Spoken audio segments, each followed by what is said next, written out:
रोजची सकाळची सुरुवात ही आल्याच्या गरम पाण्याने होते, जे की सगळ्यांना सकाळी रोज पियायचं असतं आणि that is mandatory in our home. सकाळी छान असं कवळं ऊन पडलेलं आणि बाल्कनीत जाऊन पाहिले तर माझ्या या सुंदरशा झाडाला छान कवळी फुलं आलेली. खूप सुंदर दिसत होती. त्यांचा पिंक कलर ना फार छान वाटत होता. आणि माझं बाळ ना हल्ली फार लवकर उठतं. त्याला सकाळी मम्माला कामामध्ये मदत करायची असते ना, सो तो 8-9 वाजता पुन्हा झोपी जातो आणि तो झोपल्यानंतर माझी बाकीची घरातल्या कामांची लगबग सुरू होते. आणि इथे पाहू शकता 5-6 दिवसांपासून ना अजिबात कपडे घड्या घालून ठेवलेच नव्हते. फक्त आणायचे आणि ठेवायचे असं झालं होतं. आणि डिरेक्टली मी तुम्हाला भेटलेली आहे संध्याकाळच्या वेळेला या लसणाच्या चटणीसोबत.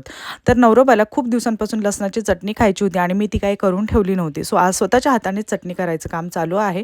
कारण की त्यांना ती संध्याकाळच्या जेवणासोबत खायची होती. मग त्यांनी मस्तपैकी भाजीसोबत चटणी खाऊन घेतली आणि तोंडी लावली. म्हणजेच त्याच्यानंतर स्वतःच्या हाताने बनवलेल्या कुठल्याही गोष्टीची चव ही वेगळीच असते. आणि मुलींना छानपैकी थालीपीठं करून घेतली. आणि मी आज ना रात्रीच्या वेळेस हेअर वॉश केला, कारण दुसऱ्या दिवशी ना फार गडबड होते, कारण या दोघींचा पण हेअर वॉश असतो. आणि त्याच्यानंतर सगळं किचन क्लीन करून घेतलं. दिवस कसा गेला समजलंच नाही. आणि संध्याकाळच्या वेळेला पण म्हणजे रात्रीच्या वेळेला पण याची लोडबोड माझ्या मागे चालूच होती, की मम्मा उद्या शाळेसाठीचं काय काय करून ठेवायचं, त्याची प्रिपरेशन करून दे. सो येस, अशा प्रकारे माझा दिवस कसा संपला समजलंच नाही. भेटूया नेक्स्ट व्लॉगमध्ये. बाय.